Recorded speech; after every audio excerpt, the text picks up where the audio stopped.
the supercar slash sports car that goes against rivals like a Maserati MC20, an Aston Martin GT, Porsche. The list goes on. This is a 2023 Chevrolet Corvette Stingray 3LT in Arctic white with jet black sky cool gray interior.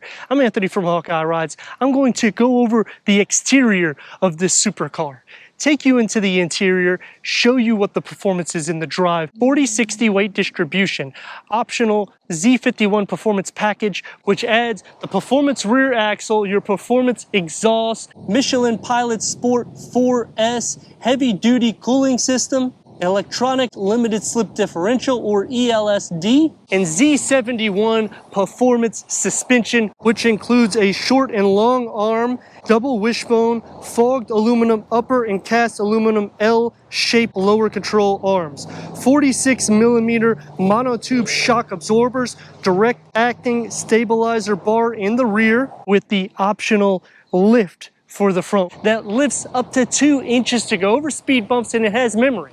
So whenever you're doing it, it saves up to 1,000 locations up to speeds of 24 miles per hour. And the wide fascia makes it a lot more of a supercar heritage, bulging out the LED headlamps and daytime runnings. Going on to the lower, you can add the carbon fiber bits to this to make it look even more aggressive. We have the front camera, so you're gonna have 2 cameras in the front, so it does make it a little bit easier, especially when you're driving up to a curb. And behind that Chevrolet badge, we have a frunk with a 12-volt charger, LED interior lights. You also have the cargo net. Normally, this is going to be a bright finish to these wheels. We have a 19-inch and 20-inch setup. These are forged wheels. And the performance doesn't stop underneath the mid-engine layout that's been this way since 2020. Magnetic select control 4, which dampens the suspension. This can read every millisecond, and it goes within every 10 to 15 milliseconds, changing to each tire.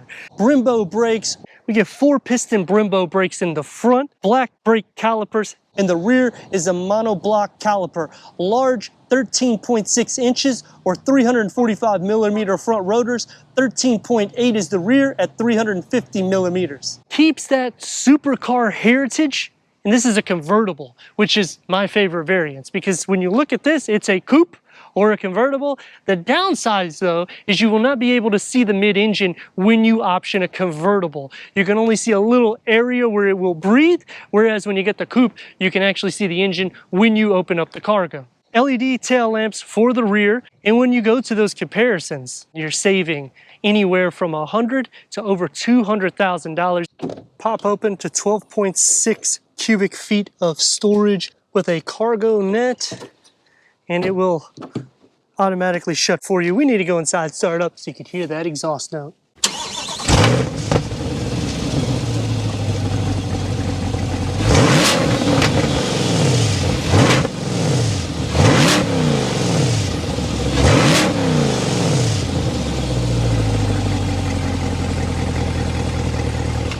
Going inside the Stingray, a little low to the ground, you just gotta roll right in. Headroom at 37.9 inches. Legroom 42.8 inches.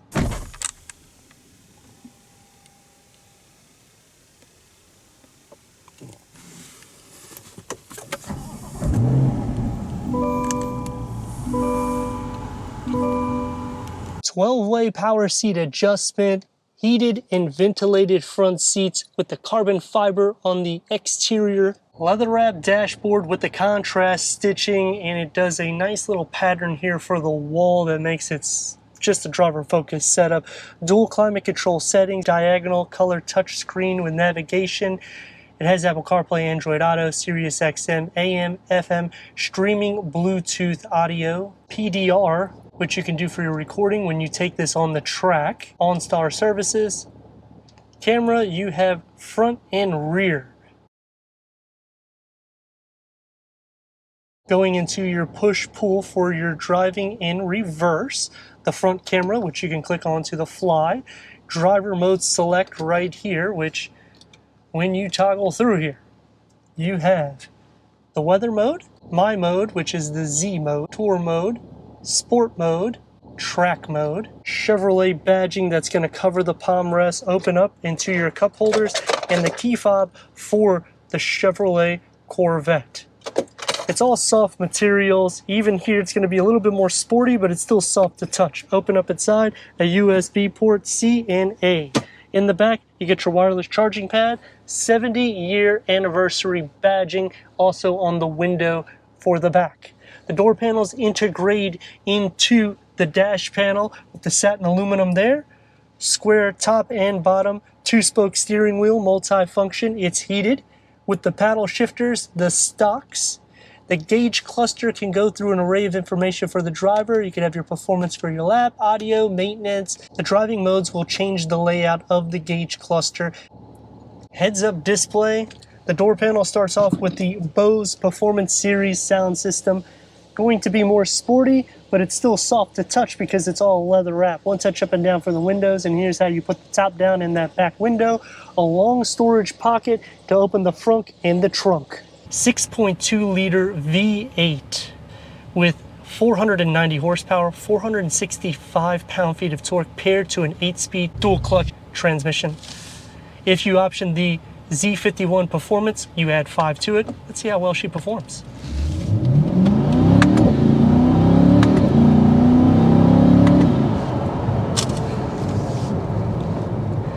She performs well. It's a fun driving vehicle. I drive a lot of vehicles, obviously, and when I compare this to the competition, I'm looking at the performance and a daily use blend. Now, even if you look at like an Audi R8, the interior of this is pretty comfortable. That's a little bit more bubbly. Let's see how the exit looks.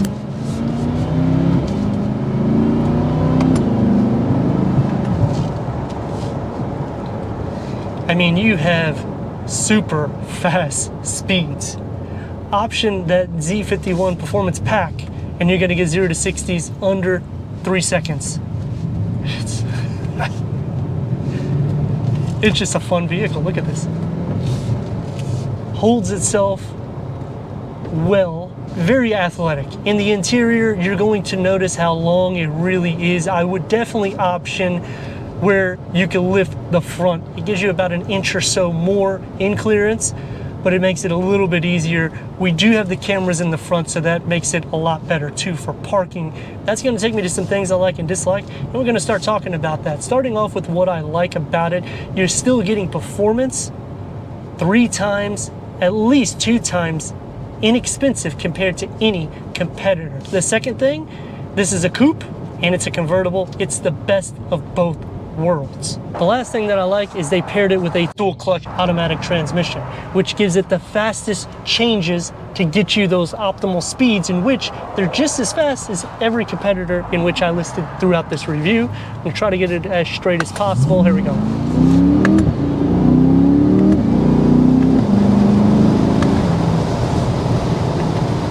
Three things that I dislike about the vehicle. It's gonna take you a little while. The rear is there's a lot of blind spots. That's really the best way to word it. In which, when you back up, you're gonna wanna use the cameras in that digital rear view 100% of the time. I would say you get used to it, but it's also very wide. So even in the front, you start losing how long the vehicle is from front to back. And this is the same thing that goes into the Maserati, into the McLaren. The Porsche, however, will not be the same. That one's a little bit more of an easy, daily driven vehicle. Comfort though, this ticks the box. The second thing that I dislike about the vehicles is driver focus setup. This wall here just really makes me not want to have anybody in the car with me. Taking me to the last thing that I dislike about the vehicle, when you option the convertible, which is something I would option, you can't see that engine in the back. I want to see the mid-engine, because that's one of the big deals about this particular car. It changed the whole dynamic in drive, and now when you option it the way I like it, you can't even see the engine. The suspension is more than 10% stiffer than the prior gen, so it's going to handle a lot more athletic, but it's still forgiving. It stores 1,000 GPS locations if you option the front wing that picks up, so that way you don't scrape. It'll save that for you, and every time you drive, it will have that destination already stored. If it's me, I would definitely option the Z51 Performance package, because it just makes it into those 0 to 60s under 3 seconds, in which it beats the McLaren GT, it beats the base model Porsche 911 Carrera. Daily use vehicle, it ticks the box for that. You're not going to have too much of a unpleasant ride. You can feel dual clutch automatic transmission when it shifts sometimes, and especially when it gets into hotter environments, you'll feel it a little bit more so than you kind of want it to be, but it's so engaged all the time and ready to go with performance that you overlook those things because you understand the vehicle you have. I wish that it had more power seat adjustments, and even with the top up, it's not like I'm looking over the windscreen. I sit down in it at 6'3", so you can fit if you're a taller occupant. The exhaust filter's in around 1500 to 2 RPMs. The steering wheel has a little bit of weight to it. The braking, it does a good job with that. Turn radius is going to get about 2 lanes, and we're going to see how well she performs now.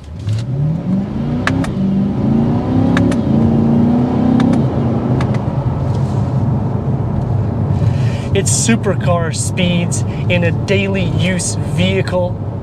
And you have cup holders, which I have a sports car myself, and the cup holders can't fit anything, but GMC has made it where you can at least fit a 20-ounce bottle. So I appreciate that, because the door pocket, you're not going to fit nothing. However, if you compare it to the Maserati, you don't even have that. So you have more cargo space in the interior of this than most exotic vehicles for a fraction of the price. A daily use that's just going to make you enjoy life a little bit more so, especially when you give it a little go, and it's track ready at any given time. Don't forget to watch the next video after this, because it's going to be performance, obviously. Hit the subscribe button, check out the merchandise, website, Instagram, leave a comment and a like.